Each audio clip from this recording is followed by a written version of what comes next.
பால்வளத்துறை அமைச்சர் மனோ தங்கராஜுக்கு இந்த முறை போட்டியிட சீட் கொடுக்கவில்லை ஸ்டாலின். காரணம், அவர் மீது பல்வேறு குற்றச்சாட்டுகள் தலைமைக்கு வந்த வண்ணம் இருந்ததால் அவருக்கு சீட் கொடுக்கவில்லை.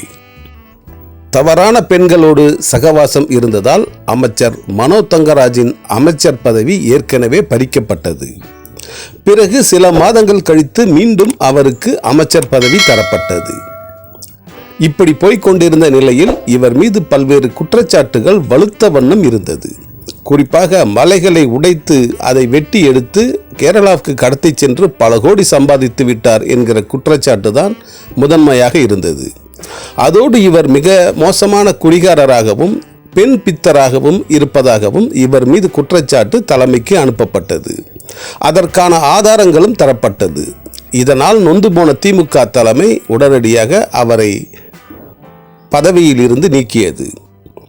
இப்படிப்பட்ட குற்றச்சாட்டுகள் தொடர்ந்த வண்ணம் இருந்ததால் இப்போது வந்திருக்கும் 2026 வருட சட்டசபை தேர்தலில் மனோ தங்கராஜ் போட்டியிடுவதற்கு சீட் கொடுக்கவில்லை. அதற்கு பதிலாக வேறு ஒருவருக்கு அங்கே சீட் தரப்பட்டிருக்கிறது. இதனால் மனோ தங்கராஜ் மிகவும் மனம் நொந்து போய் கிடக்கிறார். அவரது ஆதரவாளர்களும் மனம் நொந்து போய் கிடக்கிறார்கள். அரசியலில் எது வேண்டுமானாலும் நடக்கலாம். ஆனால் இப்படிப்பட்ட ஒரு நிலைமை மனோ தங்கராஜுக்கு ஏற்பட்டது போன்ற ஒரு நிலைமை யாருக்கும் வரக்கூடாது.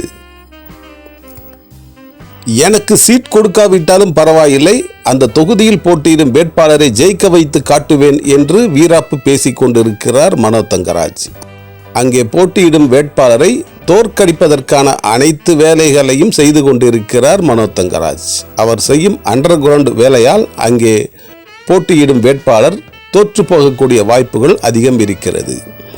அப்படி அந்த தொகுதியில், கன்னியாகுமரி தொகுதியில் திமுக வேட்பாளர் தோற்று போனால் அதற்கு மிக முக்கிய காரணமாக மனோ தங்கராஜ் தான் இருப்பார் என்கிறார்கள் விவரம் தெரிந்தவர்கள்.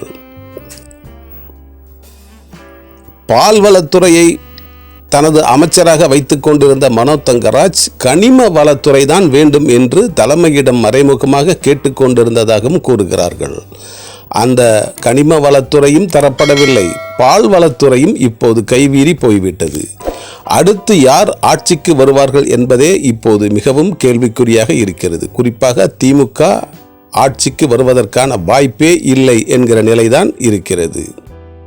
அதிமுக பொதுச் செயலாளர் எடப்பாடி பழனிசாமியோ அல்லது விஜயோ அடுத்த முதல்வராக வருவதற்கான வாய்ப்புகள் அதிகம் இருக்கிறது.